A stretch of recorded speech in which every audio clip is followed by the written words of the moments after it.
هل أتى على الإنسان حين من الدهر لم يكن شيئا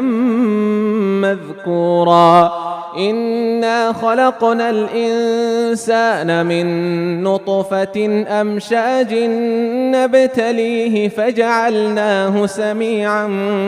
بصيرا إنا هديناه السبيل إما شاكرا وإما كفورا إنا أعتدنا للكافرين سلاسل وأغلالا وسعيرا إن الأبرار يشربون من كأس كان مزاجها كافورا عينا يشرب بها عباد الله يفجرونها تفجيرا.